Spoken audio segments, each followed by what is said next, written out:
আমি ভালোবাসি প্যারা নবীকে, ভালোবাসি প্যারা রসুলকে। আমি ভালোবাসি প্যারা নবীকে, ভালোবাসি প্যারা রসুলকে। ভালোবাসি প্যারা নবীকে, ভালোবাসি প্যারা রসুলকে। ভালোবাসি তাহার সুন্দর সুরত সিরতকে, ভালোবাসি পুষ্প সেরা ফুলের জীবনকে। ভালোবাসি তাহার সুন্দর সুরত সিরতকে, ভালোবাসি পুষ্প সেরা ফুলের জীবনকে।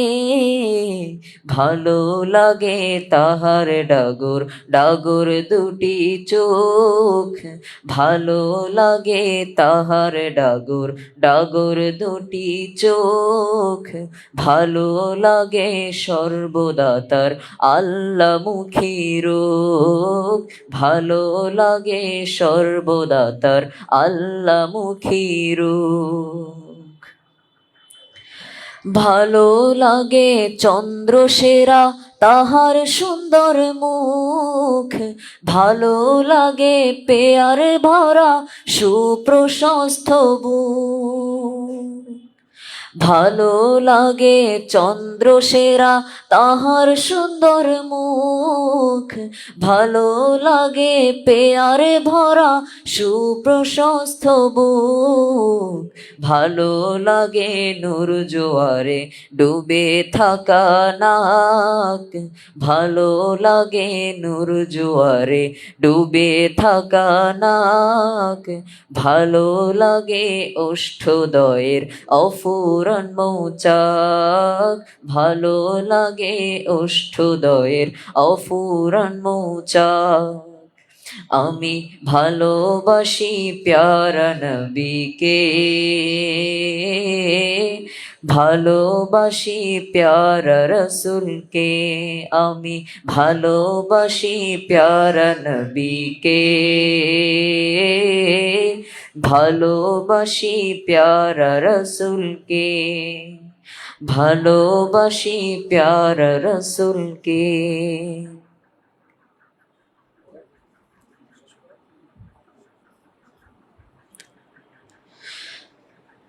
ভালো লাগে মুচকি হাসির তারা নির্বাণ, সব হিয়াকে দিল যাহা মাওলা প্রেমী প্রাণ।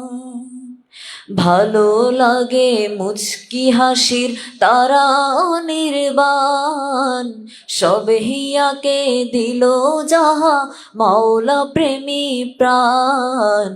ভালো লাগে সুগন্ধময় তাহারই শরীর, ভালো লাগে সুগন্ধময় তাহারই শরীর।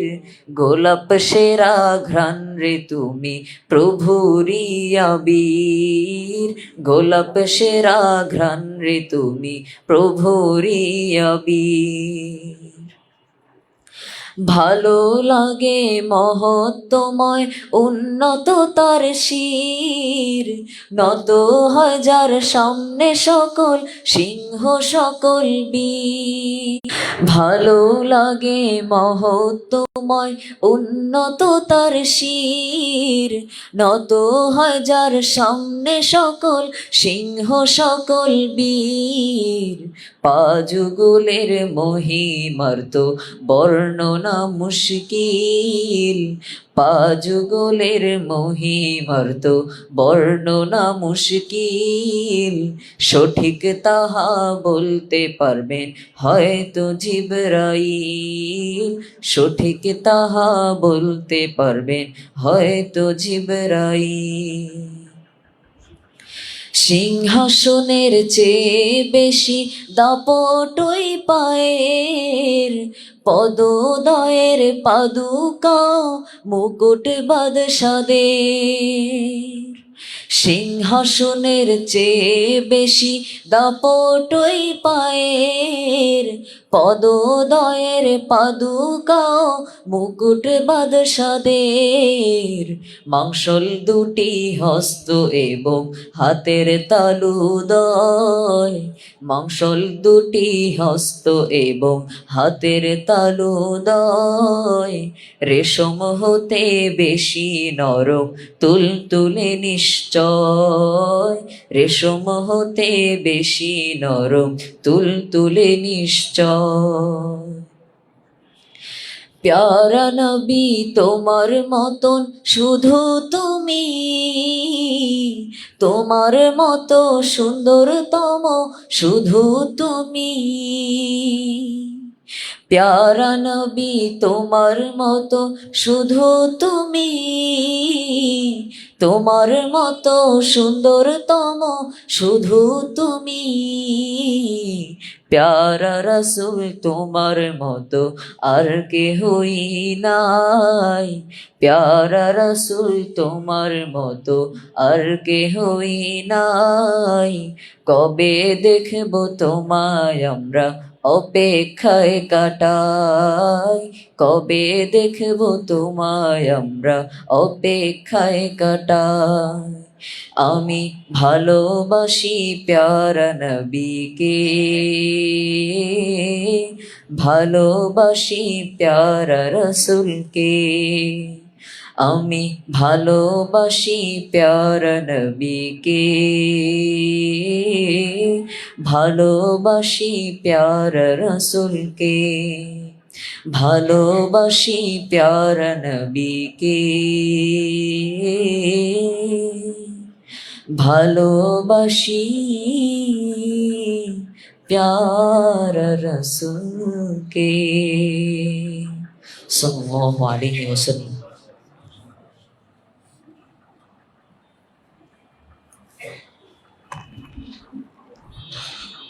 এখনই আমাদের সম্মুখে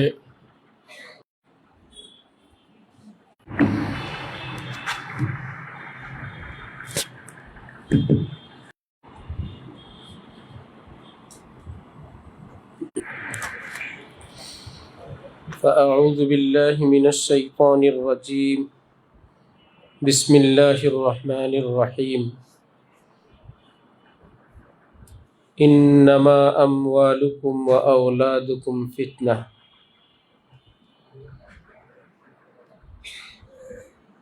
وقال رسول الله صلى الله تعالى عليه وسلم طلب العلم فريضة على كل مسلم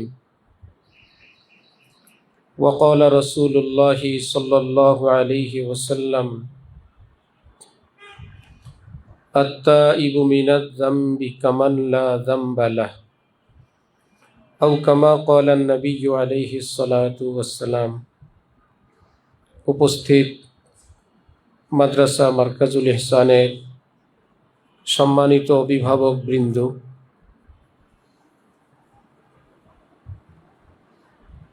আমি আল্লাহ পাক রব্বুল আলামিনের পবিত্র কালামের অংশ বিশেষ তেলাওয়াত করলাম এবং হযরত রাসূলুল্লাহ সাল্লাল্লাহু আলাইহি ওয়াসাল্লামের দুইখানা হাদিস শরীফের অংশ বিশেষ পাঠ করলাম।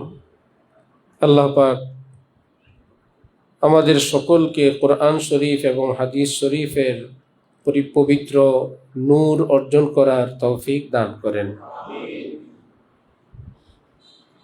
আমাদের এখানের ছাত্র যারা অভিভাবকদের সঙ্গে এখানে বসা, তোমরা নিজ নিজ কামরায় চলে যাও। যারা এখানের ছাত্র অভিভাবকদের সঙ্গে বসা আছো, তোমরা যাও, উঠো। অভিভাবকদের কোনো অনুষ্ঠান, কোনো মজলিসে আনবেন না। এটা ডিসিপ্লিনের জন্য অনেক বেশি ক্ষতিকর হয়। ইন্তেজাম, বসার জায়গা, মেহমানদারি, আলোচনা, আদর তো আমাদের সবারই আছে সন্তানের প্রতি। এমন এমন অনুষ্ঠান হয় যেখানে আমাদের আয়োজন থাকে 100 জন মেহমানের, সেখানে 50 জন আমাদেরই ছাত্র এখানে মেহমান হয়ে বসে যায়। তখন সে অতিরিক্ত 50 জন যারা মূলত মেজবান বাড়িওয়ালা এখানেরই ছাত্র যারা আয়োজন করবে, তারা মেহমানের কাতারে বাবার সাথে বসা, তাকে কি করব? পেরেশানি না? এটাকে নিবেন নিজের মতো করে। আপনি যদি আয়োজক হতেন, তখন যদি এমন হয়, তখন আপনি কিভাবে নেবেন? পাশাপাশি বিভিন্ন অনুষ্ঠান, যে সেখানে একজন এলাও, আমাদের হোক কিংবা অন্যত্র হোক, যেখানে এরকম বিশেষ কোনো দাওয়াত থাকে, যেখানে গণনা খুবই একটি গুরুত্বপূর্ণ বিষয়, সেখানে এরকম অন্য কাউকে, বন্ধু বান্ধব কিংবা নিজের আপনজন প্রিয়জন সন্তানকে নেওয়া ঠিক না। এটাই আমাদের দায়িত্ব, কর্তব্য। আমাদের মুসলমানদের সকল কাজ এত সুন্দর, এত সুশৃঙ্খল, সুনিয়ন্ত্রিত হওয়া চাই, অন্যরা কিংবা দুনিয়াদাররা দেখলে যেন এটা বুঝে মুসলমানদের আলেম ওলামাদের অনুষ্ঠান অত্যন্ত সুনিয়ন্ত্রিত এবং সুশৃঙ্খল। আল্লাহ তৌফিক দান করেন। আজকে আপনাদেরকে বিভিন্ন জায়গা থেকে দাওয়াত দিয়ে আনা হয়েছে, আপনারা তশরিফ নিয়ে আসছেন। আসর থেকে মাগরিব খুবই অল্প সময় হওয়ার কারণে মাগরিবের পর দূর দারাজ থেকে আল্লাহ পাক আপনাদের সকল, পৃথিবীর কোনো দেশের হাদিস ভিন্ন নাই, কোনো দেশের কোরআনও ভিন্ন নাই, কিন্তু যারা বিশ্বের বিভিন্ন দেশ, কোরআন একই রকমের মধ্যে কিছু আছে শরীয়ত সম্মত, শরীয়তি অনুমোদিত একাধিক রকম, সেটা তো ওকে, সেটা তো গ্রহণযোগ্য। কেউ আমিন আসতে বলে, কেউ জোরে বলে, কেউ নাভির উপরে হাত বাঁধে, কেউ নাভির নিচে বাঁধে, কেউ গোল টুপি পরে, কেউ অন্যরকম টুপি পরে, কেউ একরকম বোরকা পরে, কেউ আরেক রকম বোরকা পরে। এই ধরনের অনেক কিছু আছে যেগুলো কোরআনে পাক, হাদিসে পাকের দলিল প্রমাণের ভিত্তিতে প্রমাণিত হওয়ার কারণে সবই শরীয়তের সীমারেখার মধ্যে পড়ে না। নারীর জন্য টাকনুর উপরে পোশাক পরা, এটাও পৃথিবীর কোনো দলিল প্রমাণে এলাও, বিপরীত দোনোটাই আছে। পুরুষ নিচে নামায় ফেললো, নারী উপরে উঠায় ফেললো। দরকার ছিল নারী কাপড় নামাবে, পুরুষ উঠা অনুযায়ী চারো মাযহাব, হানাফি, মালিকি, হাম্বলি, শাফি, চারো মাযহাবে এক মুঠ দাড়ি রাখা ওয়াজিব। পুরুষ মানুষের জন্য এক মুষ্টি দাড়ি রাখা কি ওয়াজিব, নিজের হাতে, সামনে, ডানে এবং বাঁয়ে। এই যে ভিন্নতাটা, এটা কি দলিল এর কারণে যে কোরআন হাদিসে আসে ভিন্ন রকম? না, এটা কোরআন হাদিসের সঠিক ব্যাখ্যাকারীদের অভাবের কারণে। সঠিক ব্যাখ্যাকারী সৃষ্টি হবে যে দ্বীনি মাদ্রাসা থেকে, সেই মাদ্রাসা না থাকার কারণে। হাদিস শরীফে আছে, কিয়ামতের আগে আল্লাহ পাক এই পৃথিবীর থেকে কোরআন হাদিসের গভীর জ্ঞানের অধিকারী আলেম ওলামাদেরকে উঠায় নেবেন। অতঃপর অযোগ্য মানুষেরা উম্মতের কান্ডারি হবে। মানুষ তাদের কাছে মাসআলা জিজ্ঞেস করবেন। যারা সঠিক জানে না, তারা মানুষকে যা মন চায় নিজের মতো করে মাসআলা বলবে, নিজে পথভ্রষ্ট হবে, উম্মতকেও পথভ্রষ্ট করবে। আজকে মেশকাত শরীফে হাদিস পড়লাম, রাসূল সাল্লাল্লাহু আলাইহি ওয়াসাল্লাম বলেন, মানুষকে দ্বীনের কথা বলবে 3 প্রকার মানুষ। হয়তো সে রাষ্ট্রের আমির হবে,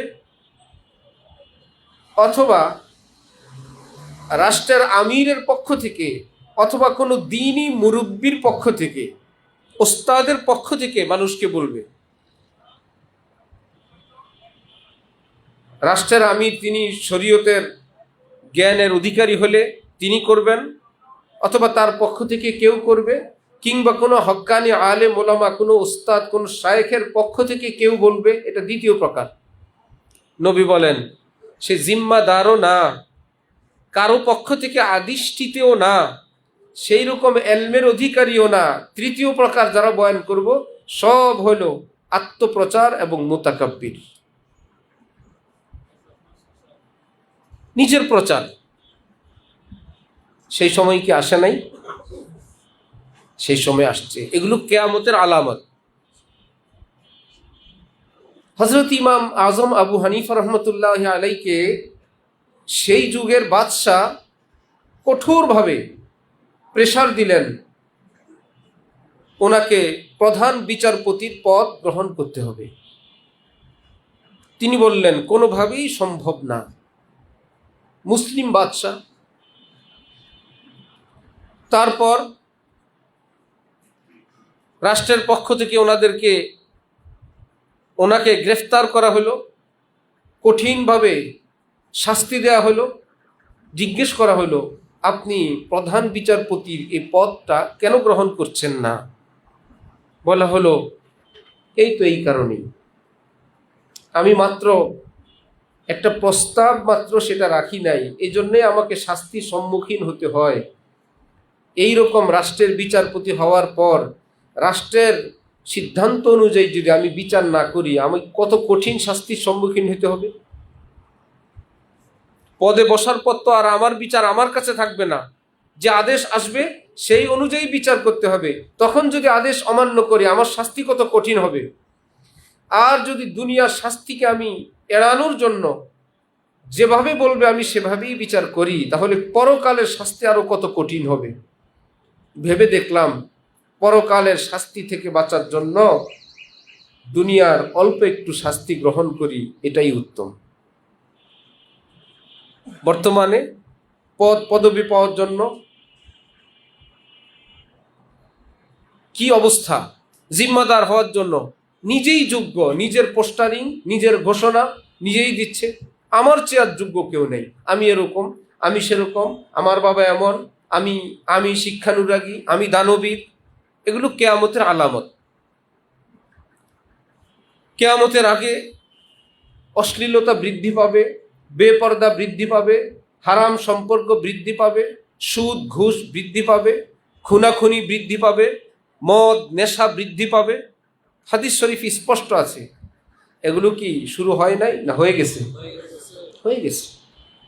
তাহলে আমরা কিয়ামতের আলামাত শুরু হওয়ার ভিতরে পড়ে গেছি, প্রচণ্ডভাবে, মারাত্মকভাবে। আমরা এখন এতটা অভ্যস্ত, পত্রপত্রিকা মিডিয়ায় যদি সংবাদ আসে কোনো জায়গায় দুর্ঘটনায় কিংবা সন্ত্রাসীদের গুলিতে কারো আক্রমণে একজন লোক নিহত হয়েছে, আমাদের কাছে কিছু মনে হয়? একদমই একটা হালকা বিষয় মনে হয়। একজন লোক, এটা নিয়ে এত হাউকাউ করা লাগে, এত হইচই করতে হয়, একজন লোক নিহত। তার মানে আমরা কত কঠোর হৃদয়ের অধিকারী হয়ে গেলাম, আমরা কত নিষ্ঠুর, কত পাষাণ, যে একজন লোক নির্মমভাবে, নিষ্ঠুরভাবে খুনের শিকার। আমাদের কাছে এখন আর সেটা কিছুই লাগে না। ফিলিস্তিনে আজকে 10 জন, খিলখিল করে হাসে, আচ্ছা এত কম, গতকালকে 60 জন ছিল, পরশুদিন 80 জন, 100 জন, 10 জন, এটা আর কোনো হিসাবে আসে না। এই যে আমাদের অন্তরের অবস্থা, এগুলো কিয়ামতের আলামত। নামাজ চলে আশপাশে, রাস্তায়, সেটা তো রাস্তায়, মুসলমানের বাড়িতে উচ্চস্বরে গান বাজে, আলাদা লোক পাঠায় বলতে হয় মসজিদ জামাতের সময়। মুসলমানের বিয়ে শাদিতে হিন্দুয়ানির যত প্রথা, লাইটিং থেকে শুরু করে গান বাজনা, নর্তকী, নষ্টামি, এমত অবস্থায় আমাদের অভিভাবক বৃন্দ, আল্লাহ পাক আমাদেরকে মাদ্রাসার সঙ্গে, আলেম ওলামাদের সঙ্গে নিজেরা নিজেদের সন্তানকে জোড়ার তৌফিক যে দিলেন, এটার হেতু কি, কারণ কি? मोहब्बत दोनों आलम में यही जाकर पुकार आई कि जिसे खुद यार ने चाहा उसी को याद यार आई। কোথাও যদি কোনো রাস্তার কাজ, ব্রিজের কাজ, সরকারি কোনো ভবনের কাজ আরম্ভ হয়, তাহলে এটা বুঝতে বাকি থাকে না এই কাজটা সরকারিভাবে পূর্ণাঙ্গ রূপে পাশ হবার পরে কাজ আরম্ভ। এই কাজটা পাশ হয়েছে, এখন আর পাশ করানো বাকি নেই। কত কত বড় ভবন হবে, কত চওড়া রাস্তা হবে, ব্রিজটা কেমন হবে, ডিটেলস সব কিছু পুঙ্খানুপুঙ্খানুরূপে যাচাই বাছাই এবং চূড়ান্ত সিদ্ধান্তের পরে কাজ আরম্ভ হয়। ঠিক দুনিয়ার মধ্যে যদি আল্লাহ পাক কাউকে দ্বীনের কোনো কাজ করার তৌফিক দেন, জিকির করার, তেলাওয়াত করার, দান করার, পর্দা করার, নামাজ পড়ার, আসমানে আল্লাহ পাক এই ব্যাপারে আগে একটা মঞ্জুরি দান করেন। আমার এই বান্দাকে, আমার এই বান্দিকে দ্বীনের এই কাজ করার, নিজের সন্তানকে মাদ্রাসায় পড়ানোর আমি তৌফিক দিলাম। তারপরে আমি আপনি মাদ্রাসা খুঁজি। তাহলে আমার আপনার কাজ আগে না আল্লাহর দয়া আগে? আল্লাহ আমাদেরকে দয়া করছেন। এই জন্য আমরা, আমাদের মনে আসছে, আমাদেরকে আল্লাহ তৌফিক দিছেন। দুনিয়া যেহেতু, কেউ যদি মন্দিরে যেতে চায় তার পা কি বন্ধ হয়ে যায়? কেউ যদি টিভি ডিশ দেখে তার চোখ কি অন্ধ হয়ে যায়? কেউ শরাব খেলে তার মুখ কি বন্ধ হয়? এটা দুনিয়া। মনে আসবে এটা হারাম, এটা অন্যায়, এটা ভুল। মনের মধ্যে একটা কম্পন, একটা পেরেশানি আসবে, যেহেতু দুনিয়া। কিন্তু হাত পা অঙ্গ প্রত্যঙ্গ অচল হয় না, নাহলে দুনিয়া দুনিয়া থাকে না। ঠিক এমনি ভাবে প্রাথমিকভাবে বিনা চাওয়ায় আল্লাহ আমাদেরকে দিয়ে দিলেন যে তোমাদেরকে আমি আলেমুল আমাদের সন্ধান, মাদ্রাসার সন্ধান, সন্তানকে দ্বীন শিখানোর তৌফিক আমি দিলাম। এটাকে রক্ষা করার দায়িত্ব আমাদের।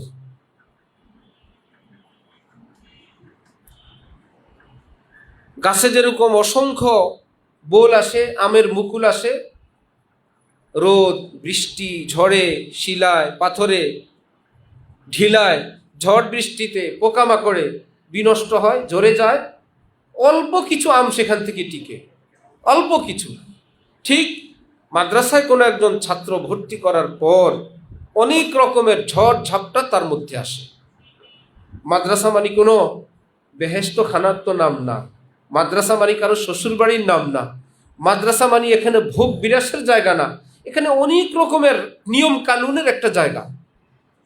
আমরা আমাদের পরিবারের সকলের ভিন্ন একটা নীতি আছে, সকলের একটা ভিন্ন নীতি। যতটা ঘর ততটা নীতি, ততটা রুচি, ততগুলো ভাষা, ততটা কালচার। এতগুলো কালচার থেকে এই বাচ্চাগুলো একটা জায়গায় আসার পর, তারপরে হলো বাচ্চাটা ছিল ছোট একরকম নিষ্পাপ মাসুম, ধীরে ধীরে যখন বড় হয়, দেশ দুনিয়া পৃথিবী বুঝে, সে প্রাপ্তবয়স্ক হয়। এখন আমি আপনি এ কথা আর বলতে পারবো না, আমার বাচ্চা তো এটা ছিল না, আমার বাচ্চা সেটা ছিল না।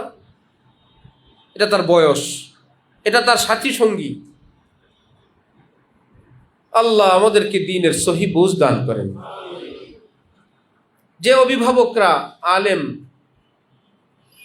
আবার কিছু অভিভাবক আলেমদেরকে ভালোবাসেন বলেই নিয়ে আসছেন, আলেম না। এই জগৎটা আপনি অতিক্রম না করার কারণে অনেক কিছু অজানা থাকে, অনেক কিছুই, যেমন যেগুলোতে আপনারা পেরেশানিতে পড়েন। বাচ্চা দ্রুত হিফজ দেওয়া দরকার।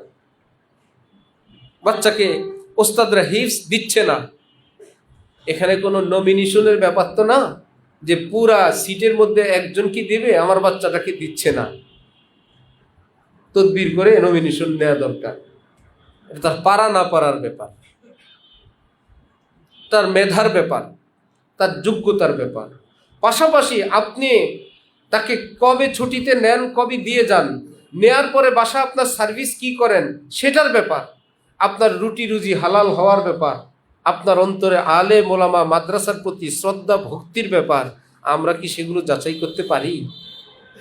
আমরা কি বলতে পারি আপনি বাসায় কি করেন, কি বলেন, আলেমদের প্রতি শ্রদ্ধা রাখেন কিনা, আপনার বাচ্চা কেন আগায় না? অনেক ব্যাপার যেটা আমাদের বাইরে। প্রথমত ইমাম গাজালির কথা, যে কোনো না কোনোভাবে আলিম বিদ্বেষী মন রাখবে, বেয়াদবিমূলক আচরণ করবে, শুধু আল্লাহ দেখলেই যথেষ্ট, আলেমের সামনে করা লাগবে না। বলবেন আমি কোনোদিন তো কোনো হুজুরের সাথে বেয়াদবি করি নাই, কিন্তু আপনি ঠিকই বেয়াদবি করেন যেখানে কোনো হুজুর নাই, সেখানে যেখানে কোনো আলেম নাই সেখানে ফ্রি স্টাইলে মুখ খোলেন, আলেমের সামনে খুব বিনয়। এই বিনয় তো আলেমের কাছে বেচা যাবে না, খরিদ করেন তো আল্লাহ। আল্লাহ বলবেন ঘরে গিয়ে কি বলো, দোকানে কি বলো, মার্কেটে কি বলো, পরস্পর কি সব কথাবার্তা শেয়ার করো, আমি তো শুনি। ইমাম গাজালি বলেন, আলেমদের প্রতি, মাদ্রাসার প্রতি অশ্রদ্ধামূলক কথা, ভাষা, উচ্চারণ, অন্তর যে লালন করবে, দুনিয়ার শাস্তি, তার বংশে আলেম হবে না। আমি কি করব? আপনি কি করবেন?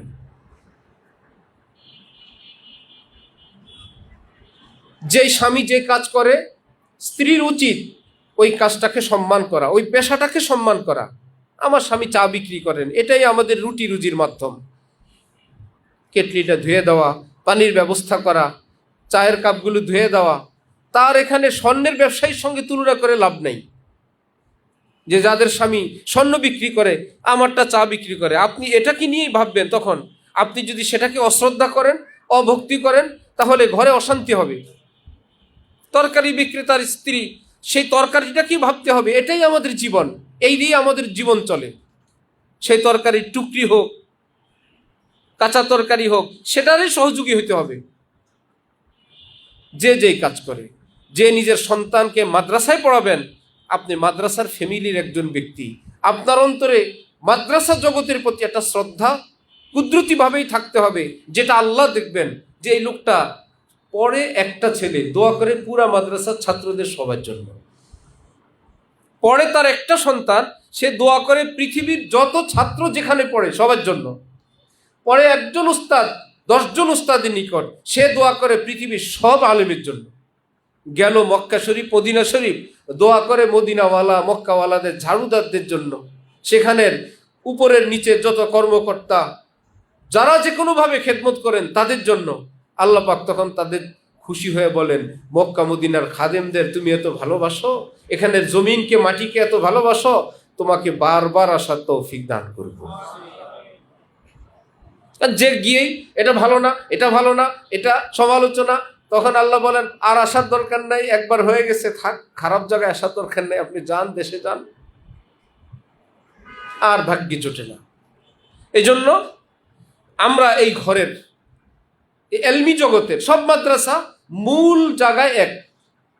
সব মাদ্রাসা, সকল মাদ্রাসা 19-20 হবেই, 15-20ও হবে, এমনকি আরো বেশ কম হইতে পারে। কিন্তু কোরআন শরীফে বেশ কম নেই, হাদিস শরীফে বেশ কম নেই।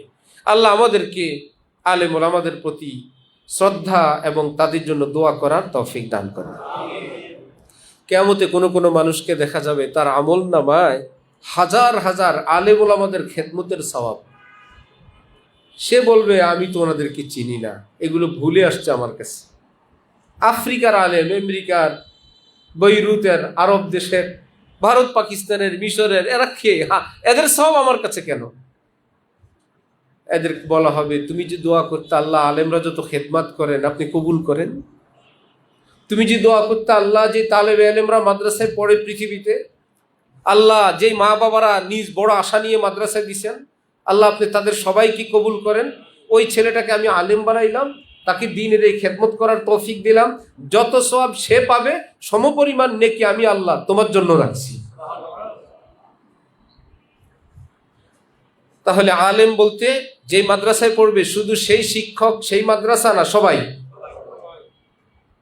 মাদ্রাসায় একটা সন্তান পড়ে, মনে করবেন সবগুলো সন্তান আমার। দলীয়করণের এবং নোংরা দলীয় রাজনীতির সমাজে আমরা বড় হবার কারণে আমাদের মধ্যেও এরকম কিছু, আমার ছেলে দুষ্টামি করছে, আমারটা ফেরেশতা, বাকিগুলো পাপী, আমারটা নিষ্পাপ। একটু ভাববেন, যেটার সঙ্গে ঝামেলা হয়েছে সেটাও তো আমারটাও আমার, সেটাও কার? তাহলে আমারই 2টা সন্তান, কমপক্ষে একটা আমার ছেলে আর একটা ভাতিজা ধরেন, যে আমার ছেলে আর একটা ভাতিজা ঝামেলা হয়েছে, তাহলে এখানে কি প্রতিষ্ঠান দায়ী নাকি আমরা অভিভাবকরা দায়ী? আমরা দায়ী। এখানে এসে গরমাগরমি, এখানে এসে নিজেরটাকে ফেরেশতা প্রমাণ করে আমার ছেলে এমন করবে না। আমি মজা করে বলি, যেই মেয়ের মা আর বাবা আমার মেয়ে বলে, ওই মেয়ে স্বামীর বাড়িতে সুখ পায় না। মেয়ে সেখানে কি করলো না করলো মা দেখেও নাই, না আমার মেয়ে এমন না, আমার মেয়ে খারাপ না, আমার মেয়ে জীবনে এরকম করে নাই। কিছুর থেকে কিছু হইলে এখনো হাসপাতাল নেন নাই, এখনো ডাক্তার দেখান নাই, এখনো মাত্র 4 মাস, এখনো সিজারের হসপিটাল ঠিক করেন নাই।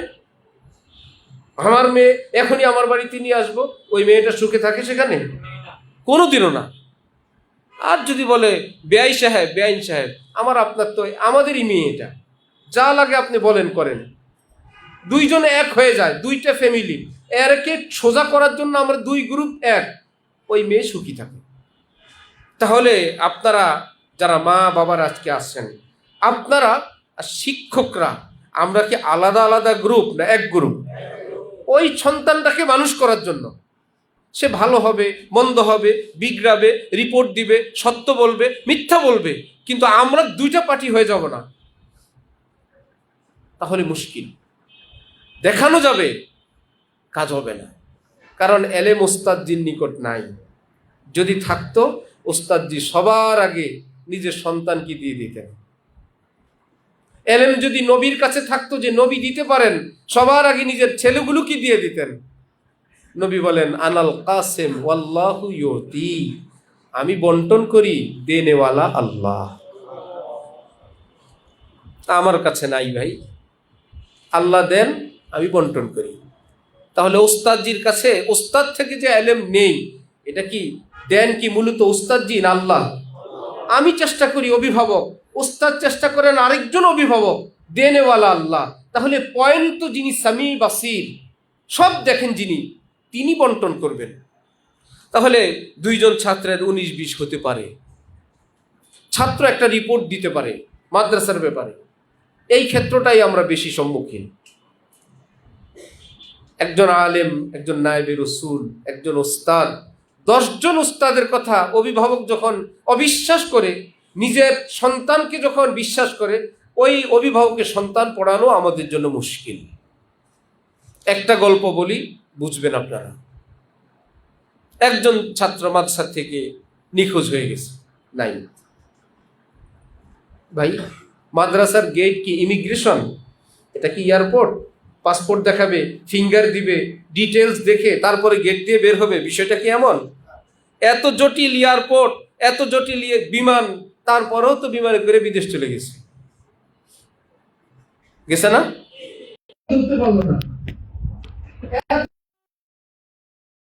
তার এটা একটা দারোয়ান সলিমউদ্দিন বসে থাকে, আব্দুর রহমান, মহিলা অভিভাবক যায়, এক পাশে তার বাচ্চা যায়, আরেক পাশে আরেক বাচ্চা, যেটা তার নাচতে বোরকা ধরে বাইর হয়ে গেছে। দারোয়ান মনে করছে দোনোটাই ওনার,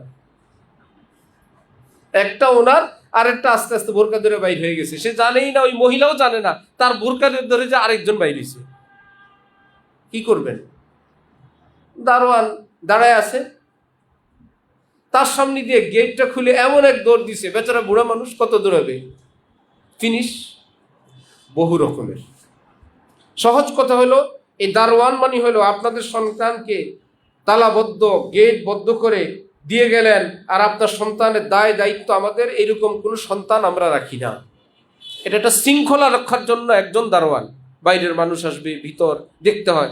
এরকম জটিল কোনো ইমিগ্রেশন না, এখান থেকে পাসপোর্ট এবং ফিঙ্গার ব্যতীত কেউ বের হতে পারবে না, এটা এমন কিছু না। আমরা যদি জানতে পারি ভর্তির সময়, পলানোর অভ্যস্ত আমরা রাখি না, আগেই রাখি না। এখন বের হয়ে গেছে ওই ছাত্র, বড় মুশকিল। অভিভাবকরা আসছেন, অভিভাবক আবার সারা বছর ভালো, ছাত্র হারানো গেলে কিংবা কোনো ওস্তাদের হাতে মাইর খাওয়ার পরে সেই অভিভাবক আর সেই অভিভাবক থাকেন, উনি আরেকজন হয়ে আসেন। আর যদি সম্পর্ক আগের থেকে একটু ভালো হয়, ভাবে আমি তো আর কিছু বলতে পারবো না, শার্ট প্যান্ট পরাওয়ালা 2-4 জন নিয়ে আসেন না। যখন যেই দল ক্ষমতায় থাকে, একজন জিজ্ঞেস করছে আপনি কোন দল করেন, বলো কোন দল করা তো বহুত খারাপ, আমি কোন দল করি না। কোন দল? কোন দল তো করেই সবাই, কোন দলের লোক নিয়ে এসে লাভ নেই, তারা যা তা। আল্লাহর রহমতে সিসি ক্যামেরা ছিল, খুঁজতে খুঁজতে খুঁজতে খুঁজতে, ও এর আগে অভিভাবক, আমার সন্তান ফেরেশতা, আমার নাতি ফেরেশতা, খালু বলে এই জায়গায় আমার বাসা, জীবনে কোনোদিন মাদ্রাসার গেট দিয়ে যায় না, আমাদের সন্তান মাদ্রাসার থেকে বাইরে হয়ে যাবে, অসম্ভব। সিসি ক্যামেরা দেখা গেল, এই তো যায়, এই তো জুতা নিল, এই তো চোরের মতন পিছনে ডানি বাঁয়ে তাকায়, এই তো দৌড় দিল। এরপর আর কোনো কথা আছে? তারপরের কথা শুনবেন? নিশ্চয় তাকে ফুসলাইছে কেউ। এখানেরই কোনো শিক্ষক তাকে ফুসলায় বাইরে নিছে। আশ্চর্য কথা, শিক্ষক কেন ফুসলাবে? বলে আমরা জানি কি, এই ছেলে বাইরে হয়ে যাওয়ার না, এই যে গেল, কেউ না কেউ, কোনো ছাত্র বা কোনো শিক্ষক তাকে ফুসলিয়ে নিছে। নাম্বার 1। নাম্বার 2, সে তো এটা বাইর হয়ে যাওয়ার দেখাইলেন আপনারা, হইতে পারে তারপরে আবার মাদ্রাসার ভিতরে ঢুকছে, হইতে পারে তাকে কেউ খুন করে কোনো জায়গায় ফেলায় রাখছে। মোটে পাওয়া যায় না ছাত্র। অভিভাবক যদি এগুলো বলে, সঙ্গে যদি বেনামাজি প্যান্ট পরা 4-5 জন আসে,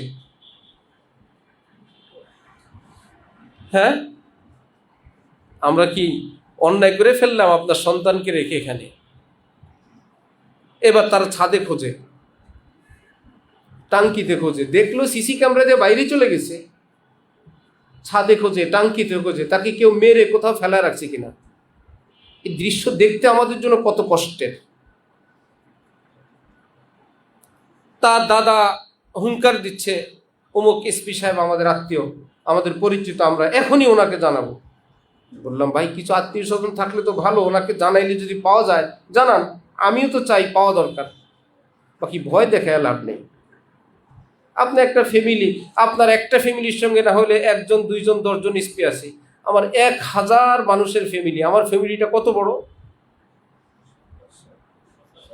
ঠিক না? আমার 1000 মানুষের ফ্যামিলি, 1000টা আব্বা হইলে 1000টা মামা আছে, 1000 দাদা আছে, 1000 নানা আছে, 1000 খালু আছে। ইতা করে তো এখানে লাভ নেই। কাজের কাজ করেন, তখন দেখছে যে না, হুজুর ভয়টয় পায় না, সমস্যা আছে। তারপরে এখন জিডি করবে থানায়। সরকার আগেরটা মাদ্রাসার বিরুদ্ধে, ছাত্রের বিরুদ্ধে জিডি করবে, ঝামেলা না। বললাম আমাদের একজন শিক্ষক সাথে যাক, যা আমরা অভিভাবক এবং মাদ্রাসার কর্তৃপক্ষ আমরা জিডি করতে আসছি, ছেলেটা এই তো দেখেন এভাবে বের হয়ে গেছে, পাওয়া যায় না, আমাদের কি নিবে না? তার মানে গিয়ে আমাদের বিরুদ্ধেও কিছু বলবে। বহু কষ্টে আমাদের একজন লোক সাথে দিলাম, গেলে বলল ছবি লাগবে। ছবি তো নিয়ে যায় নাই, ছবির জন্য আবার এখন প্রসেসিং চলছে। আর এদিক থেকে উচ্চ বাচ্চ অফিসে চিৎকার, বিকট আওয়াজ। আমরা তো এখন আসামি, যেহেতু ওনাদের ছেলে ভর্তি করছি। কিছুক্ষণের মধ্যেই ফোন আসছে, ছেলে নোয়াখালী গিয়ে পড়ছে, বাড়িতে গিয়ে পড়ছে।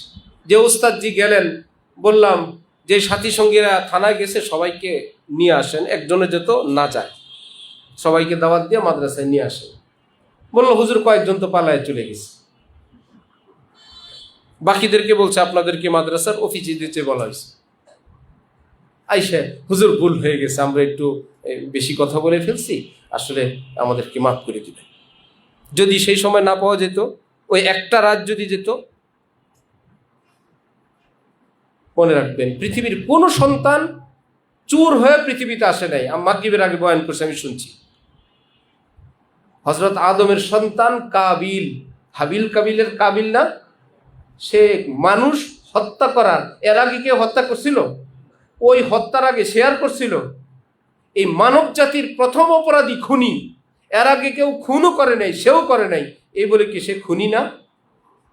কিয়ামত পর্যন্ত পৃথিবীতে যত হত্যাকাণ্ড ঘটবে, সব হত্যাকাণ্ডের সমপরিমাণ গুনাহ সেই হযরত আদমের ছেলে কাবিলের ভাগে যাবে। ওস্তাদজি আপনি শিখে আসছেন, তাহলে আমি আপনি আপনার সন্তানকে, আমার সন্তানকে এই কথা বলতে পারবো না, জীবনে এই কাজ করে নাই, না করলে কি হয়েছে, আজকে প্রথম? এই বাহাদুরি করা ঠিক না, ছোট হয়ে থাকা চাই। হযরত মাওলানা জাকারিয়া সাহেব রহমতুল্লাহ আলাইহি বলেন, ইন্ডিয়ার সাহারানপুর দারুল উলুম মাদ্রাসায় উনি শেখুল হাদিস, বিভিন্ন মাদ্রাসার মধ্যে হঠাৎ করে আন্দোলন শুরু, ছাত্ররা। উনি বললেন ছাত্র আন্দোলন করে গেল, আমার সাহারানপুরে ছাত্ররা এটা করবে না। পরে জানা গেল সাহারানপুরেও শুরু ওনার মাদ্রাসায়। উনি বললেন হইলে হইতে পারে, কমপক্ষে আমার কাছে যে কয়েকটা ছাত্র দাওরায় পড়ে এরা করবে না। পরে জানা গেল ওদের নেতৃত্বে আন্দোলন চলে। উনি বলেন সব আমার মুখের অ্যাক্সিডেন্টের কারণে এই দুর্দশা। আমি যে গর্ব অহংকার করে বলছিলাম আমার মাদ্রাসায় হবে না, আমার ছাত্ররা করবে না, এটা অন্যায়, এটা শাস্তি আমার, এটা বলা ঠিক হয়নি। কাঁপতে থাকা উচিত ছিল, আল্লাহ আমাদেরকে বাঁচান, আল্লাহ আপনি হেফাজত করেন। কারো মেয়ে, কারো ছেলে, কারো ঘরে কোনো ধরনের অশান্তি, ছেলে মেয়ে নিয়ে আসছে, মেয়ে ছেলে নিয়ে আসছে, বিয়ে করে ফেলছে, এমন হয় না? পাশের ঘর আমরা কি বলি, আমার ছেলে মেয়ে এমন করবে না, এটা বিপদের কথা, এটা ভালো কথা না। আপনি কিভাবে জানেন আপনার ছেলে মেয়ে এমন করবে না? আল্লাহ এই কথা পছন্দ করেন না। ওই সময় কাজ হইল তাদের জন্য দোয়া করা, নিজেদের জন্য দোয়া করা, আল্লাহ তাদেরকে এই বিপদ থেকে উদ্ধার করেন, আমাদেরকে হেফাজত করেন। শেখুল হাদিস জাকারিয়া সাহেব নিজে নিজের জীবনী লিখছেন, আববিত, এর মধ্যে ঘটনা লিখছেন যে আমার এক মুখের অ্যাক্সিডেন্টের কারণে ঘটনা আমার এখানে ঘটছে, আমি বুঝছি এটা আমার শাস্তি। তাহলে আমার সন্তান ভালো, আমি ভালো, আমরা ভালো, আমাদের ফ্যামিলি ভালো, আমরা এসা, এগুলো আল্লাহ পাকের পছন্দের কথা না। বরং আমরা গুনাহগার, আমরা ছোট মানুষ, আমরা পাপিষ্ট মানুষ, আমরা অযোগ্য। আল্লাহ যদি দয়া করে দেন আমরা পাবো, নইলে আমরা পাবো না। এই চরিত্র শুধু মাদ্রাসায় পড়ানোর ব্যাপারে না, জীবনের সর্বক্ষেত্রে চেষ্টা করবো ইনশাআল্লাহ। আল্লাহ তৌফিক দান করেন। ছুটি নেওয়া, যে যখন চান আপনি ছুটি নিবেন। কখনো আমরা একটু শেয়ার করি পুরুষ অভিভাবকের সাথে, এক দুই কথা বললেই বিয়েতে ছুটি নিবেন, বিয়েতে সব বেপর্দা, অশ্লীলতা। এর মধ্যেই তিনি হয়তো বলে বসেন যে হুজুর বাসার থেকে ঝগড়া করে আসছি, আমি বুঝাইছি কিন্তু বাচ্চার মা তো বুঝে না। ঠিক আছে, আপনি যেহেতু বললেন ছুটি নিব না, তার মানে উনিও নিতে চান নাই, শুধু আমার মায়ের, আমার বোনের চাপাচাপির কারণে তারা একটু আবেগী হন। মনে করেন এমন একটা বিয়ে, এমন একটা অনুষ্ঠান, আমার ছেলের ছাড়া আমি যাব। আর এটা আবেগের বিষয় না, বরং আপনি কৌশল করে তাকে রেখে যাবেন, এটা বুদ্ধিমত্তার পরিচয়, এটা জ্ঞানের পরিচয়। যে এখানে আমি যাওয়া লাগছে, আমি তো আমাকে সেভ করব, বাচ্চাটাকে সেভ করবে কে? বাচ্চাটা এই দৃশ্য দেখবে, অশ্লীল দৃশ্য, এই বেপদ দিকে যত সম্ভব সেখানে না নেওয়ার চেষ্টা করবেন। আপনি যদি আপনার সন্তানকে ছুটিতে কেন নেন, আপনি যদি বলেন আমি বেডিং পত্র সহ নিয়ে যাব, প্রতিষ্ঠান কিছু করতে পারবে? ছুটি তো ছোট ব্যাপার, এক দুই কথা বলবে না নিলে ভালো হয়, না হুজুর দিতে হবে, এক দুই কথার পর আমরা দিয়েই নেই, আপনি মুঠি আপনি যান, আপনার সঙ্গে তো ঝগড়া করতে পারবো না। আপনারা স্বামী স্ত্রী মিলে চেষ্টা করবেন এই ধরনের অনুষ্ঠান, গায়ে হলুদ অথবা কার বিয়ে, চাচার বিয়ে, কার বিয়ে, চাচার শালির বিয়ে, কার বিয়ে, ছোট মামার ছোট ভাইয়ের বিয়ে, মানে শালার বিয়ে, পাশের বাড়ির বিয়ে, মানে মোটামুটি পুরো অঞ্চলে একটা দাওয়াত পাইলেই, কিছু কিছু আছে না সরকারি দাওয়াত, সেই দাওয়াতের সঙ্গে আপনি আপনার এই মাদ্রাসায় পড়ুয়া ছাত্রকে নিতে চান, এটা আপনার এই চাওয়া ভালো না। কোরআন শরীফে আল্লাহ পাক বলেন আসা আন তুহিব্বু শাইআন ওয়া হুয়া শাররুল লাকুম, আসা আন তাকরাহু শাইআন ওয়া হুয়া খায়রুল লাকুম। দুনিয়াতে অনেক জিনিস উপরে উপরে তোমরা ভালোবাসো, এটা তোমাদের জন্য ক্ষতিকর, উপরে উপরে তোমরা অপছন্দ করো, এটা তোমাদের জন্য উপকারী। কোরআন হাদিস যেটা বলে ভালো লাগলেও করো, না লাগলেও করো। পাশাপাশি ছেলেটার পাড়া শেষ হওয়ার আর 2টা পৃষ্ঠা বাকি আছে। আব্বা তো আব্বাই, বুঝি শুধু টাকা, দোকানদারি, রাজনীতি, দলাদলি। আজকেই তার ছুটি নিতে হবে। ওস্তাদজির চোখ থেকে পানি পড়ে আপনার সন্তানের জন্য, আপনি কিন্তু নিয়ে গেলেন। ওস্তাদজির মন খারাপ, এত কষ্ট করে 15 দিন ছেলেটাকে একটু লাইনে আনলাম, এমন দিনই ছুটি দিয়ে গেলেন। কত কষ্ট করে গুছাইলাম। আপনি তো ভাবছেন ওস্তাদ আপনার কর্মচারী, না, তিনি একজন নায়েবে রাসূল, তিনি একজন খাদিমি দ্বীন, তিনি আমারও না, কমিটিরও না, তিনি মাদ্রাসারও না, তার চাকরি হয়েছে আসমানে, আসমানি সরকারের অধীন তিনি কাজ করেন। এই জন্যই তো তাকে আল্লাহ পাক মুআল্লিমি দ্বীন বানাইছেন, দ্বীনের কোরআনের শিক্ষক বানাইছেন। আপনি জেনতেন ভাবে তার থেকে নিয়ে গেলেন, আপনি জানেন তার কষ্ট। আজকে সবক শেষ হয়েছে, এখন পারা শোনাবে, এটা মাদ্রাসার কিছু ভাষা, মানে 1-2 পৃষ্ঠা করে শোনায়, যখন পারাটা শেষ হয় সেই পারাটা আবার রিভাইজ দেয়, আধা পারা করে, 1 পারা করে। কারণ মা বোনরা পর্দার আড়ালে আছেন, আপনারা শুনবেন, পুরুষ মানুষরা দেখবেন। খুব খেয়াল করবেন, আপনি যদি একটা রাস্তা দিয়ে যাই, ডানে বাঁয়ে ছোট ছোট কিছু পাথর থাকে, সে পাথরটা যদি হাতে নেই আবার রাখি, ডানে বায়ে হাতে নেই আবার রাখি, এতে করে কি আমাদের বোঝা ভারী হবে? বোঝাই তো নেই, যেটা নেই এটাই। যেই পাথরটা হাতে নেই ছোট ছোট, ওইটুকুনি বোঝা। আবার যখন রাখি আমি ফ্রি, আবার একটা হাতে নিলাম। এরকম যদি 10 মাইল পথ হাঁটি, আমাদের গায়ে কি, আমাদের ব্যাগে অনেকগুলো পাথর জমা হয়ে যাবে না। যেমন স্কুল কলেজের পড়া, যেই বইটা সামনে আছে, যেই পরীক্ষাটা সামনে আছে, এই সংক্রান্ত একটু পড়ো, সামনে যাও। আগামী বছর গত বছরের পড়ার হিসাব দিতে হয়। ক্লাস 4-এ যখন উঠে 3-র কোনো পরীক্ষা হয় 3-র বইগুলো নিয়ে, আবার যখন 5-এ যায় 1, 2, 3, 4 এর পরীক্ষা হয়, সেগুলো ভুলে গেছে না কি হয়েছে, ওই দিন পার তো জীবনের জন্য ছুটি তার। এবার আরেক বেচারায় রাস্তা দিয়ে হাঁটে, ছোট্ট একটা পাথর নিজের ব্যাগে নিল, আর একটা নিল, আরেকটা নিল, আরেকটা নিল। সে যতই যায় ছোট্ট ছোট্ট একটা করে পাথর তার ব্যাগে, তার মাথায় জমা হয়। সে কতক্ষণ চলতে পারবে? ভারী হয়ে যাবে না তার বোঝাটা? হেফস পড়া হইল এই পাথর নেয়ার মতন। স্কুল কলেজের মতন না যে পাথরটা উঠাবে আর রাখবে, এটা উঠানোর পর তার সঙ্গে রাখতে হবে। ছেলেটা শুরুতে তার গতি একরকম, আধা পারা 1 পৃষ্ঠা, যখনই 1 পারা 2 পারা হয়, এই 2 পারার লোড হয় না তার মধ্যে। এই জন্য ওস্তাদজি কি করেন, ওই লোডটা কমানোর জন্য কি করেন, সেটাকে এতটা ইয়াদ করাইতে চান, তার মেধা, তার যোগ্যতা, আপনার ছুটি, বাসা, এ সবটা মোকাবেলা করে ওস্তাদজি চান এই 1 পারা যে তার কাছে বোঝা, এটা বোঝাই না থাকুক, পানি হয়ে যাক, যেন সামনের পাড়াটা পড়তে তার কাছে ইজি ফিল হয়, যে কোনো কষ্ট নেই, আগের পাড়া তো রেডি আছে, এখন আমি এটা। এভাবে যখন সে যায় তখন আর তার কাছে ওই 30 পাড়ার পাথর বিশাল বড় ওজন থাকে না ইয়াদের কারণে। এবার মেধা কি একরকম, মনোযোগ একরকম, বুঝ একরকম, স্বাস্থ্য একরকম, বয়স একরকম, সবই তো ভিন্ন ভিন্ন। একজন কম একজন বেশি, এটা তো ওস্তাদ তো চান সবাইকে। এখন অভিভাবক না বুঝার কারণে, হুজুর প্রথম পারা তো পড়ে ফেলছে 10 দিন 20 দিনে, দ্বিতীয় পারা পড়লো 1 মাসে, 3 নম্বর পারাটা হুজুর আজকে 2 মাস পারে না হুজুর, ওস্তাদ পাল্টায় দেয়। প্রথম পারা পড়ে কোনটা জানেন? 30, কুল হু আল্লাহ কুল্লা জুবিরা বিল ফালাক ইন্না আতাইনা, এটা তো এমনি মুখস্থ হয়। এই পারা তো হেফজোখানায় আসার আগেই সে পারে। দ্বিতীয় পারা তাবারাক আল্লাজি মোটামুটি পারে, তৃতীয় পাড়ায় গিয়ে দেখে কোনো কুলহু আল্লাহ টুলহু আল্লাহ দেখা যায় না। আর যদি ওস্তাদ অনভিজ্ঞ হয়, অভিভাবক অনভিজ্ঞ হয়, কোন রকম পাড়াটা ইয়াদ না করেই তাকে 3 নম্বর পাড়ায় সবক দেওয়া দেয়, ছেলের টেনশন, আগে 2 পাড়া ফেলায় রাখা তো যাবে না, তার তো সাথে রাখতে হয়, এটাকে দৈনিক শুনাইতে হয়। আবার সামনে পড়বো না পিছনে পড়বো, 1 পৃষ্ঠা পড়বো না 2 পাড়া ইয়াদ রাখবো, এই যে টানা হেসরার মধ্যে পড়ে, এটা অভিভাবক বুঝে না, বুঝতে চায় না, যা তা বলে, উস্তাদ পাল্টান নাকি মাদ্রাসা পাল্টাবো। আমি পরামর্শ দেই, হয়তো আপনার এলাকার, আপনার মহল্লার, আপনার জানা মতে কোনো বিজ্ঞ আলেম ভালো, আপনি আপনার ফ্যামিলিটা তার অধীন হয়ে যান।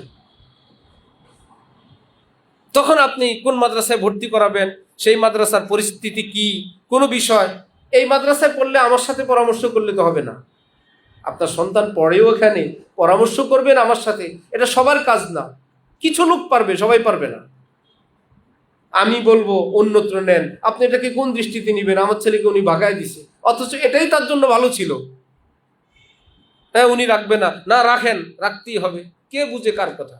একজন আলেম রাখেন, যে ওই আলেমের কথায় আমি তোমার কাছে স্থানে দিলাম, এই কথা কি করব। আলেম হবার কারণে উনি বুঝবেন, প্রয়োজনে ওনাকে নিয়ে আসবেন, ওস্তাদজির সঙ্গে কথা বলাবেন, তখন বলবেন না সব ঠিক আছে, আপনার ছেলের সমস্যা, ছুটি আনবেন না, ইত্যাদি ইত্যাদি। অথবা বলবে সে এখনো পড়া বুঝেই নেই, বলবে তার বয়সই হয় নাই, বলবে এরকম কোনো কোনো বাচ্চার এরকম হয়। আবার অনেক অভিভাবক সন্তানের সামনেই বলে, না আশা ছিল হাফেজ বানাবো, মনে হয় হবে না। এরকম যদি 10-20 বার বলতে পারেন, যেটা হওয়ার কথা ছিল সেটাও শেষ। অনেক অভিভাবক বলে ছাত্রের সামনে এসে, হুজুর নাকি কিতাবখানা দিয়ে দিব, তাহলে তো মোটেই কাজ হয়েছে, ছাত্র মনে মনে রেডি, আমি যদি এখানে না পড়ি আমার আব্বা আমাকে কিতাবখানা দিয়ে দিবে। এবার বাসায় গিয়ে বলে, আব্বু আব্বু আমার কিতাবখানায় দিয়ে দাও। শুনছে দুইটা খানা আছে, একটা হেফজো খানা আর একটা কি কিতাবখানা। এই খানার থেকে তো সেই খানায় নিলেন, কিতাবখানা থেকে হেফজো খানা থেকে কিতাবখানা, এরপরে কোন খানা নিবেন? আর তো খানা নাই, এটাও করবেন না। হয়তো কোনো আলেমের কাছে আপনি ন্যস্ত হয়ে যান, তিনি বলবেন এখানেই রাখেন, এভাবেই চলবে। অথবা মাদ্রাসা কর্তৃপক্ষের সঙ্গে আপনার সুসম্পর্ক দিয়ে আপনি রক্ষা করবেন। না বুঝেন, না বুঝার চেষ্টা করেন, তখন আমরা আফসুস করা ব্যতীত আর কিছুই থাকে না। আবার এখন কিছু মাদ্রাসায় বের হয়েছে কিতাব বিভাগের মাদানী নেসাব, শূন্য কি ব্যাপার? 5 বছরের আলেম, 12 বছরের আলেম হইয়া কুল কিনার পায় না, 5 বছরে 7 বছরে আলেম। হাইব্রিড যা তা, সোজা কথা। দেশি জিনিসের মান, দেশি মুরগির দাম আর ফার্মের মুরগির দাম কি এক? হাটহাজারিতে এক আলেম ছিলেন, উনি ফার্মের মুরগি তো খান নাই, চট্টগ্রামের ভাষায় বলতেন এ কিন্তু নিজেই চলতে পারে না। ফার্মের মুরগি এ কিন্তু নিজেই চলতে পারে না, এগিন কি আছে বুঝে না, মনে করে মাদানী মদিনা শরীফের কিছু না। এই যে কওমি ধারা, এটার থেকে বের হয়ে একটা শর্ট কোর্স, যার মধ্যে এই কওমি ধারার অনেক কিতাব নাই, বাছা বাছা কিছু কিতাব পড়ে মৌলানা সাহেব। মৌলানা হওয়ার পরে দেখে না ঘর কা না ঘাট কা, না ইধার কা না উধার কা, না আলিয়া না কওমি, না কোনো জায়গায় চাকরি হয়। আলিম বানানোর জন্য কওমি মাদ্রাসা, এটা একটা 10-11 বছরের কোর্স, ঠান্ডা মাথায় পড়াবেন, বেশি যেই ছাত্র যতটুক পারে এর বেশি বোঝা দিবেন না। আল্লাহ তৌফিক দান করেন। যাত্রাবাড়ি হযরত মাওলানা ঈসা সাহেব নায়েবে মুহতামিম একবার আসছিলেন, নসিহত করলেন, আমার দিলে দাগ কেটে আছে। উনি বলেন, আমি পড়ছি আমরা ভাইয়েরা এমন ওস্তাদজির নিকট যেই ওস্তাদরা প্রায় আমার বাবার ছাত্র। বুঝতেছেন কি কথা? হযরত ঈসা সাহেব যে হুজুরদের নিকট পড়ছেন, এই হুজুররা হইল ঈসা সাহেবের বাবার ছাত্র।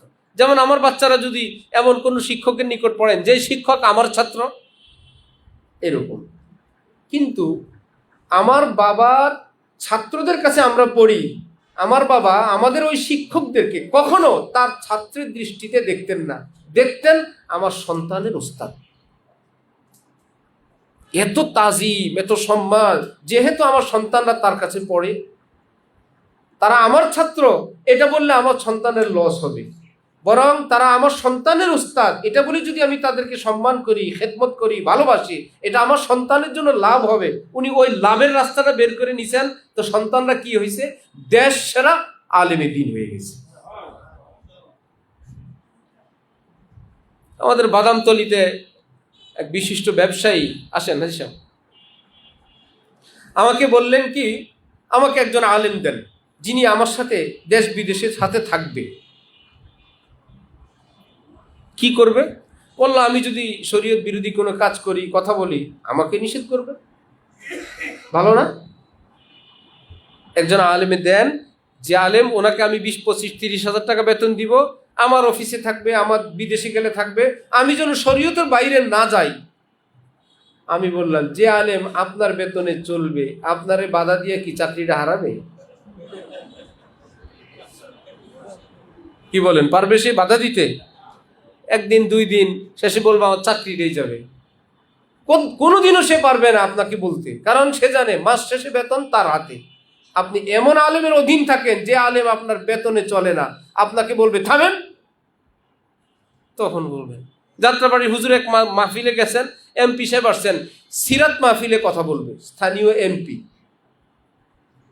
এমপি ক্ষমতাসীন ধর। হুজুর বললেন, বসেন, দাড়ি নাই, কিচ্ছু নাই, নবীর সিরাত নাই, আপনি সিরাত মাহফিলে কথা বলতে আসছেন, আগে সিরাতের ব্যবস্থা করেন, পরে কথা বলতে আসেন। বেতন খাইলে কথা বলা যায়? এজন্য সন্তানদেরকে এমন আলেমের কাছে রাখবেন যে আলেম আপনাকেও প্রয়োজনে নসিহত করতে পারেন, ভালো মন্দ বলতে পারেন, যে আপনারা সবসময় হুজুর হুজুর হুজুর হুজুর বলবে। খোঁজ নিয়ে জানা যাবে সন্তানের ফলাফল খারাপ হয়ে গেছে, আপনার ভয় কিছুই বলে নেই, বলতে পারেন নাই এই ছেলেটাকে এই করেন, সেই করেন, মাদ্রাসা পাল্টান, একে এই করেন, আপনার অধীন এবং আপনার ভয়ের কারণে। ওই জায়গাটাও ভয়, খুব ভয়। আল্লাহ আমাদেরকে, আমাদের মুসলমানদেরকে হেফাজত করেন। মার্কাজুল ইহসান যেহেতু আপনারা অভিভাবক, আমরা আপনাদেরকে আমাদের মাদ্রাসার একান্ত আপনজন হিসেবেই গণ্য করি। আপনারাও আমাদেরকে সেভাবেই গণ্য করেন বলে আজকে আমাদের এই আহ্বানে আপনারা তশরিফ নিয়ে আসছেন। আল্লাহ আপনাদেরকে জাযায়ে খায়ের দান করেন। একটা কথা ছোট্ট ছুটে গেছে, সেটা হলো যদি কোনো সফর, দেশ বিদেশ, উমরা কিংবা শরীয়ত সম্মত কোনো ছুটির বিষয় হয়, সেটাকে আপনি আপনার সন্তানকে অংশগ্রহণ করাতে চান, অবশ্যই একটু খেয়াল রাখবেন মাদ্রাসার বন্ধটা কবে ওস্তাদজি? এত ওই বন্ধের মধ্যে ফেলেন, তবু বন্ধটা একটা কাজে গেল, উমরায় গেল, সফরে গেল, বা আপনি নানা বাড়িতে দাদার বাড়িতে বেড়াইতে গেলেন, এতটা স্বাধীন হয়েন না যে মাদ্রাসার খোঁজ খবর নিতে হয় না। এটা তো আমাদের বাচ্চা, যখন বলবো তখন। আপনাদের ক্ষতি, অনেক বেশি ক্ষতি। আল্লাহ বুঝ দেন, তৌফিক দান করেন। আপনারা অনেকে জানেন আমাদের মাদ্রাসা আল্লাহ পাকের মেহেরবানিতে অনেক ত্রুটি, অনেক কমতি, অনেক অভাব, যেটা আমরা অনুভব করি। আমরা অনেক লজ্জিত যে যেই সম্মান তালেবে এলেমের, মা বাবার, অভিভাবকের এবং যে কর্তব্য আমাদের উপর, এখানে আমরা চরমভাবে ব্যর্থ, চরমভাবে। আবার একটু আশার আলো আমাদের মনে জাগে যখন আমরা একটু ঘুরি দেশ বিদেশে, বিভিন্ন মাদ্রাসা দেখি। ভালো মাদ্রাসাগুলো দেখলে আমরা কিছু শিখে নিয়ে আসি। আল্লাহ, এখানে এত সুন্দর ব্যবস্থাপনা। আর ব্যাপকভাবে যখন অব্যবস্থাপনা দেখি, দুরবস্থা দেখি, তখন বড় ব্যথিত হই যে আল্লাহ, অভিভাবকরা তো জানে না, সন্তানরা যদি এরকম একটা নোংরা পরিবেশে, অপরিচ্ছন্ন পরিবেশে, গান্দা পরিবেশে বড় হয়, তার তো জীবনটা শেষ, তার লাইফ শেষ, ক্যারিয়ারটা শেষ। আমরা আপনাদের দোয়ায় আমাদের আসাতেজা, ওস্তাদগণ, বিশেষ করে আমাদের হযরত আলা ঢাকানগর, ওনার যে চিন্তা চেতনা, সেটাকে লালন করে আমরা যতটুকুন সম্ভব অনেক সীমাবদ্ধতার ভিতরেই আমরা চাই একটা সুন্দর, একটা পরিচ্ছন্ন পরিবেশে আমাদের এই সন্তানগুলো থাকুক। যদিও আমরা বারবার ব্যর্থ হই, তার জন্য আমরা খাবার দাবার হোক, পরিচ্ছন্নতা হোক, রাতের বেলা নাইট গার্ড দিয়ে হোক, ওয়াশরুমগুলো পরিষ্কারের জন্য আলাদা লোক দিয়ে হোক, সেখানে একটু সাবান রেখে হোক, বহু লক্ষ টাকা খরচ করে ফিল্টার উপরে লাগানো সেন্টার, পুরা মাদ্রাসায় ফিল্টার করা পানি আসছে, সরিষার তেল খাওয়ানো হয়, সয়াবিন খাওয়ানো হয় না। আমরা তাদেরকে মনে করি আমাদেরই তো সন্তান, এরা সুস্থ থাকবে, ভালো থাকবে, অনেক বকাঝকা করি। ভাই, এই ডাস, এই ধুলা, এই রুমে থাকো তো তোমার নাকেই তো ঢুকে, তোমার লাঞ্চই তো ক্ষতিগ্রস্ত হয়। পড়বা আলেম হয়ে যদি শুয়েই থাকো, অসুস্থ হয়ে যাও, কি লাভ হইল? আলেম সাহেব এ কথা বলতে পারে না, শোয়ার থেকে উঠতে পারে না। আর হাদিস শরীফে আছে, আল মুমিনুল কাবিয়্যু খায়রুম মিনাল মুমিনিজ যায়ীফ। সুস্থ সবল শক্তিশালী মুমিন উত্তম দুর্বল কমজোর অসুস্থ মুমিনের তুলনায়। তার মানে শক্তিশালী হইলে হাজার কাজ করতে পারবে, দেশ জাতির নেতৃত্ব দিতে পারবে, দ্বীন ইসলামের খেদমত করতে পারবে। অসুস্থ তো শুয়েই থাকবে। এজন্য আমরা পড়াশোনার পাশাপাশি তাদের চরিত্র গঠন, সুন্দর জীবন, এবং আমাদের মাদ্রাসায় কোনো প্রকার কোনো কালেকশন নেই, না কোরবানিতে, না রমজানে, না সারা বছর, না শিক্ষক, না ছাত্র। কিন্তু মাদ্রাসা তো একটা কওমি মাদ্রাসা, বেসরকারি মাদ্রাসা। ছাত্রদের থেকে আমরা কিছু টাকা গ্রহণ করি, সেখানেও আবার যখন চোখের পানি ছাড়ে, যখন বিভিন্ন অনুনয় বিনয় করে, একদম আমরা দুর্বল হয়ে যাই। শেষ কেউ বা কারা মাদ্রাসা এটা প্রচার করছে, মোহতেন সব বহুত নরম দিলের অধিকারী, ভালো করে বললে টাকা কমায় দেয়। আল্লাহ, দেখলাম এত বড় সিরিয়াল লাগছে, সবার সমস্যা। শেষে আমি আবার একটু ভিন্ন রাস্তা ধরছি। আমি বললাম, কোটিপতি যারা বেহিসাব টাকার মালিক, এইরকম মালিকদের সন্তান মাদ্রাসায় কমই আছে। বেশিরভাগ অল্প কয়েকজন ধনী, মধ্যবিত্ত আর গরিব। এই মধ্যবিত্ত আর গরিব যারা, টাকা দিতে সবারই কষ্ট হয়। সুতরাং কষ্ট হয় এটা এলাও না, সবার কষ্ট হয়, এই কষ্ট এলাও না, সবার টাকা দিতে কষ্ট হয়। ঢাকানগর মাদ্রাসায় বড় এক লঞ্চ কোম্পানির মালিক, অনেকগুলো লঞ্চ, 2-3 মাস বেতন বাকি। তো যিনি ম্যানেজার, উনি বললেন, আপনি চাইলে তো কয়েক মাস অগ্রিম দিতে পারেন। হুজুর, অগ্রিম বেতন দিব? আমরা সকালবেলা উঠা পকেটে হাত দিয়ে দেখি কত টাকা আছে। এটা যদি 1 টাকা থাকে, প্ল্যান থাকে, বিকাল পর্যন্ত এটারে 2 টাকা বানানো, আর আমরা সেই টাকা আপনাদের অগ্রিম দিয়ে যাবো?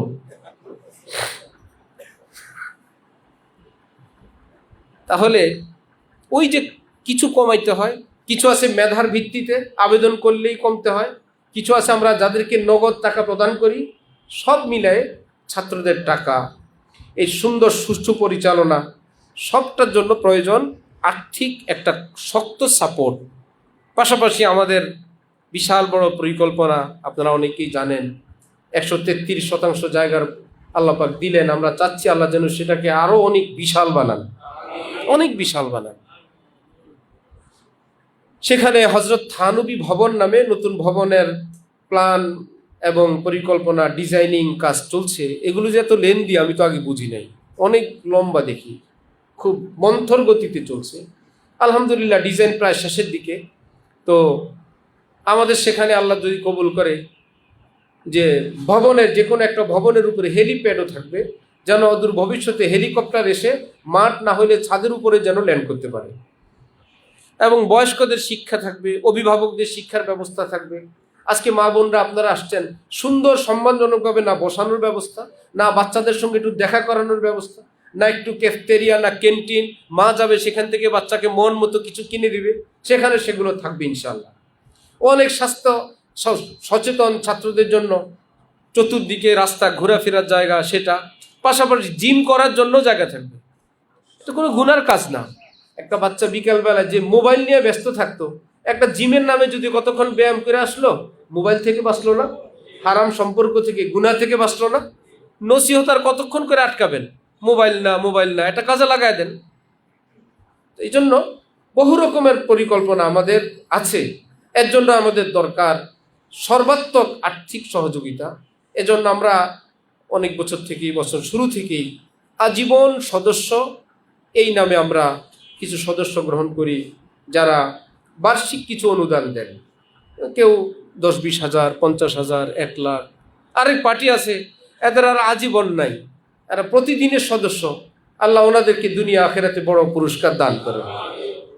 সারা বছর যখন যেটা লাগবে, কি 1 লাখ, কি 5 লাখ, কি 10 লাখ, কি 1 কোটি, কি 4 কোটি, আপনাদের দোয়ায় সেই অভিভাবকরাই আমাদের। আমরা লোক পাবো কই? ছোট মানুষ। আমাদের এরকম বড় বড় বড় কোনো গ্রুপ ইন্ডাস্ট্রিওয়ালা নাই। আপনারাই যারা এর মধ্যে থেকে কিছু বান্দাকে আল্লাহ আগায় দেন, নিজেরাই আসে, সম্পর্ক করে। আমরা কি জানি কার কি আছে? ওই ডাক্তারদের মতন তো আমরা খবর নিতে পারি না কোথায় কি করেন। সেই হিসাবে রিঙ্গের পয়সা বসান যে আমেরিকাটা দিব না সুইজারল্যান্ডটা দিব। তো আমরা তো আর অভিভাবকদের সঙ্গে খোঁজ খবর নিতে পারি না কার কি আছে। যাদের ভালো লাগে মার্কাজুল ইহসান, স্বেচ্ছায় আসেন যে আমি খেদমত করব, আপনাদের পরিকল্পনা আমার ভালো লাগে, এটা দেশের জন্য প্রয়োজন, সমাজের জন্য প্রয়োজন, আরও এরকম বহু মাদ্রাসা হোক, এটা আমরা চাই। তো এইরকম কিছু দাতা সদস্যের আমরা একটা ব্যবস্থা করলে দেখলাম যে যতটুকুনি দেন, বছরে একটা সম্মেলন হয়, সেখানে তো শিপ নিয়ে আসেন, সেখানে আবার আমরা এই সম্মানিত সদস্যদেরকে মেহমানদারি করি। মা বোনরা আসতে পারেন না, গত বছর থেকে ওনাদের জন্য সামান্য গিফট বা হাদিয়া আমরা ওনাদের নামে পাঠিয়ে দেওয়ার ব্যবস্থা করি। একটা টাকা জমে, আবার বিভিন্ন প্রয়োজন তাদের সামনে পেশ করা হয়, আবার কিছু লেখান। এভাবে আমরা চলছি জোড়াতালি দিয়ে। বাইরের যারা থাকেন আমাদেরকে ভালো করে জানেন না, তো আমাদের ছাত্ররা, বাচ্চারা মাঝে মাঝে বলে যে নিচে গেছি, কয়েকজন লোক এখানে দাঁড়ায় দাঁড়ায় বলতেছে, জানেন মার্কাজুল ইহসান কি? এক এক অভিভাবক বললে, হুজুর যদি বলে 1 কোটি টাকা এক চেক দিয়ে দিয়ে দেয়। এখানে সব শিল্পপতি গো বাচ্চা। ওই যে গাড়ি ঘোড়া দেখে, বিভিন্ন লোকজন আসে, আবার বলে কি জানেন, এই বলে অনেকে মনে করছে আল্লাহ হে, আল্লাহ জানে কত 100 কোটি ওনাকে জমা আছে। আলহামদুলিল্লাহ আমাদের অভিভাবকরা আছে, এরাই আমাদের 100 কোটি, 1000 কোটি টাকা ইনশাআল্লাহ। তো এরকম কিছু অনুদানের ফিকির করলে আপনাদের দোয়ায় 2000-এর মতন আজীবন সদস্য আমাদের আছে, যাদেরকে নিয়ে আগামী 6 ডিসেম্বর আমাদের আজীবন সদস্য সম্মেলন অনুষ্ঠিত হবে ইনশাআল্লাহ। তো আমরা ভাবলাম যে অভিভাবকদের সম্পর্কে কিছু গুরুত্বপূর্ণ কথাও বলা দরকার। ইনশাআল্লাহ আগামীতে এটা বারবার হবে, একাধিকবার হবে। বছরের শুরুতে এবারও হয়েছে, আগামীতে হয়তো আরও বেশি হবে ইনশাআল্লাহ। যদি আবার এই কাজটাও আমরা সবাই ভাগ করে নেই, যে মার্কাজুল ইহসানের জন্য আমি 1 জন 2 জন 4 জনের ফিকির করি, যে কজন হইল, যে আজীবন সদস্য সম্মেলনে যেন আসে, যোগদান করে, ফিকির করব। মা বোনরা চাইলে, আর হাদিস শরীফ আছে যিনি দান করবেন তিনি যে সওয়াব পাবেন পুরাটা পাবেন, যিনি বলবেন উৎসাহ দিবেন সমপরিমাণ সওয়াব আল্লাহ তাকেও দান করে দিবেন। 10 জনকে বলছে 10,000 করে 1 লাখ, ওই 10 জন 10 10 1, যিনি বলছিলেন 1 লাখের সওয়াব ওনার পুরাটা। এই জন্য নবীজি রওজা পাকে বসে পুরা উম্মত আমল করে যত সওয়াব উম্মত পায় সমপরিমাণ নেকি প্রতিদিন নবীর রওজায় পৌঁছতে থাকে। আপনি রাস্তা দেখায় গেছেন, আপনার ভাগ আপনি নেন। আমরা যদি অভিভাবকরা একটু হরকত দেই, এমনিভাবে মরহুম মানুষ কবরে যারা চলে গেছেন, উদ্দেশ্য তো মাদ্রাসায় টাকা জমা হওয়া, তাদের নামেও যদি আমরা সুস্থ জীবিতরা দেই, মা বাবা দাদা দাদির নামে, ভাইয়ের নামে, অথবা যারা বন্ধু বান্ধব আছে, আমরা যারা ব্যবসায়ী চাকরিজীবী উপরে নিচে কলিগ সমপরিমাণের অনেক মানুষ আছে, বার্ষিক 5,000 টাকা হোক, 10,000 হোক, 20-50,000 হইলে তো খুব ভালো, 1 লাখ হইলে ভালো, সর্বনিম্ন 3,000 টাকা দিয়েও সদস্য হওয়া যায়। নিচেরটাই না থাকার চেষ্টা করি। বাজারে গিয়ে তো আমরা খুঁজি না সর্বনিম্ন মাছ কোনটা, সর্বনিম্ন তরকারি কোনটা, খুঁজি সর্বনিম্ন কাপড় কোনটা, কেউ খুঁজে না। সবাই বলে ভাই একদম না, একটু ভালোটা দেন, একটু মিডিয়ামটা দেন, অত উচ্চটা তো পারবো না, কোনো রকম তো লাগবে। কেউ সর্বনিম্ন খোঁজে না। কিন্তু শরীয়তের জায়গা ফেতরা দেওয়ার সময় বলে সর্বনিম্ন ফেতরা 110, ওই সময় সর্বনিম্ন হয়ে যায়।